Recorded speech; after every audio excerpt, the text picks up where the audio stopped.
चालाक मुर्गे और गीदड़ की शिक्षाप्रद कहानी। एक गांव में एक मुर्गा रहता था। वह रोज सुबह बांग देकर गांव वालों को जगाया करता था। एक दिन एक गीदड़ कहीं से घूमता हुआ गांव में आ गया। जब उसने मुर्गे को देखा तो उसकी लार टपकने लगी। वह सोचने लगा, वाह क्या शानदार मुर्गा है, अगर इसका मांस खाने को मिल जाए तो मजा आ जाए। वह तरकीब सोचने लगता है ताकि किसी तरह मुर्गे को दबोच कर पेट पूजा कर सके। उसने मुर्गे को बहला फुसला कर अपने काबू में करने का निश्चय किया और उसके पास पहुंचकर बोला, मित्र, मैं तुम्हारी आवाज सुनकर तुम्हारे पास आया हूँ।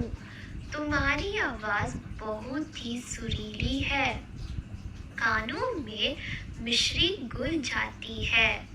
मन करता है दिन भर सुनता रहूं। क्या तुम एक बार मुझे अपनी सुरीली आवाज सुनाओगे? मुर्गे की कभी किसी ने इतनी प्रशंसा नहीं की थी। वह गीदड़ की बात सुनकर मुर्गा खुशी से फुला नहीं समाया और उसे अपनी आवाज सुनने के लिए जोर जोर से कुकड़कू करने लगा। गीदड़ किसी फिराक में था।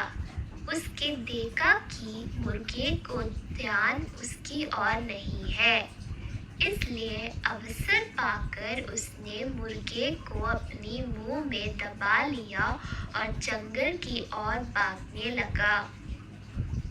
जब वह जंगल की ओर भाग रहा था, उस समय गांव वालों की दृष्टि उस पर पड़ गई। वे लाठी लेकर उसे मारने के लिए दौड़े। गीदड़ डर के मारे और तेजी से भागने लगा। मुर्गा अब तक उसके मुंह में दबाता, तब तक उसने उसके चालों से बचकर निकलने का एक उपाय सोच लिया था।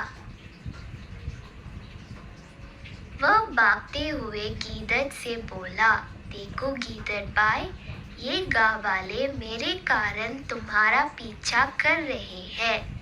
वे तब तुम्हारा पीछा करना छोड़ेंगे जब तुम उनसे कहोगे कि मैं तुम्हारा हूँ, उनका नहीं। ऐसे करो, तुम उन्हें बोल दो।